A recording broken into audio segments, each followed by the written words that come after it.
The Civil War, America's bloodiest war. Brother against brother, father against son. Thousands dead. Hard to believe it started over slavery. Fort Sumter, how it all began. Fort Sumter was designed to mount 135 guns, operated by 650 officers and men, but construction had met with numerous delays for decades and budget cuts had left it only about 90% finished in early 1861. Anderson's group consisted of just 85 men, and the Union only had 60 guns on the fort. On March 4, 1861, Abraham Lincoln was inaugurated as president. He was almost immediately confronted with the surprise information that Major Anderson was reporting that only 6 weeks of rations remained at Fort Sumter. On April 6, Lincoln notified Governor Pickens that an attempt will be made to supply the fort with provisions only, and that if such attempt to be not resisted, no effort to throw in men, arms, or ammunition will be made without further notice, in case of an attack on the fort. Soon Jefferson Davis ordered Beauregard to repeat the demand for Sumter's surrender, and if it did not, to reduce the fort before the relief expedition arrived. Beauregard ordered their surrender and fired upon the Star of the West, the ship attempting to resupply the fort. Only Secretary of State Robert Toombs opposed this decision. He reportedly told Jefferson Davis the attack "We'll lose every friend in the north. You will only strike at a hornet's nest. Legions now quiet will swarm out stinging us to death. It is unnecessary. It puts us in the wrong. It is fatal." Beauregard dispatches aides Colonel James Chestnut, Colonel James A. Chisholm, and Captain Stephen D. Lee to Fort Sumter on April 11th to issue the ultimatum. Anderson refused, although he reportedly commented, "I shall wait the first shot, and if you do not batter us to pieces, we shall be starved out in a few days." The aides brought Anderson a message from Beauregard.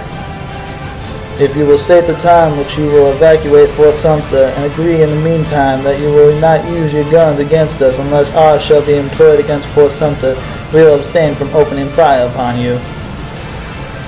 Major Anderson replied that he would evacuate Sumter by noon, April 15th, unless he received new orders from his government or additional supplies. Colonel Chestnut considered this reply to be too conditional and wrote a reply, which he handed to Anderson at 3:20 a.m. "Sir, by authority of Brigadier General Beauregard, commanding the provisional forces of the Confederate States, we have the honor to notify you that he will open fire on his batteries on Fort Sumter in an hour from this time." Anderson escorted the officers back to their boat, shook hands with each one, and said, "If we ever meet in the New World again, God grant that we may meet in the next." At 4:30 a.m. on April 12th, Lieutenant Henry S. Farley, acting upon the command of Captain George S. James, fired a single 10-inch mortar round from Fort Johnson. James had offered the first shot to Roger Pryor, a noted Virginia secessionist, who declined, saying, "I could not fire the first gun of war."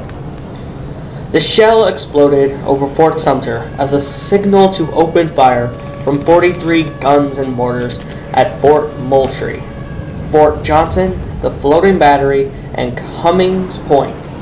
Under orders from Beauregard, the guns fired in a counterclockwise sequence around the harbor, which 2 minutes between each shot. Beauregard wanted to conserve ammunition, which he calculated would last only 48 hours. The fort's central flagpole was knocked down at 1 p.m. on April 13th, raising doubts among the Confederates about whether the fort was ready to surrender.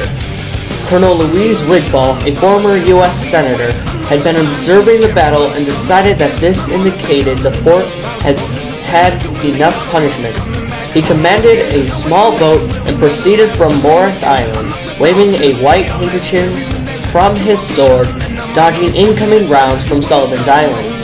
Meeting the Major Anderson, he said, "You have defended your flag nobly, sir. You have done all that is possible to do, and General Brigadier wants to stop this riot. On what terms, Major Anderson, will you evacuate this fort?" Anderson was encouraged that Wigfall had said, "Evacuate, not surrender." He was low on ammunition. Fires were burning out of control, and his men were hungry and exhausted. Satisfied that he had defended their position with honor, enduring over 3,000 Confederate rounds without losing a man, Anderson agreed to a truce at 2 p.m. Fort Sumter raised Wigfall's white handkerchief on its flagpole as Wigfall departed in his small boat back to Morris Island, where he was hailed as a hero. The handkerchief was spotted in Charleston, and a delegation of officers representing Beauregard sailed to Sumter. Unaware of Wigfall's visit, Anderson was outraged when these officers disavowed Wigfall's authority, telling him that the former senator had not spoken with Beauregard for 2 days, and they threatened to resume firing. Meanwhile, General Beauregard himself had finally seen the handkerchief and sent a second set of officers, offering essentially the same terms that Wigfall had presented, so the agreement was reinstated. Anderson and his men surrendered the fort to Confederate personnel at 2:30 p.m., April 14th. No one from either side was killed during the bombardment. During the 100-gun salute to the U.S. flag, Anderson's one condition for withdrawal, a pile of cartridges, blew up from a spark, killing Private Daniel who instantly and seriously injuring the rest of the gun crew. There were the first casualties of the war. The salute was stopped at 50 shots. Injured crewmen were sent to the hospital in Charleston, where one of them died a few days later. Union troops were placed aboard a Confederate steamer, the Isabel, where they spent the night and were transported the next morning to Fox Relief Ship, Baltic, resting outside the harbor bar. Anderson carried the Fort Sumter flag with him north, where it became a widely known symbol of the battle and rallying point for supporters of the Union.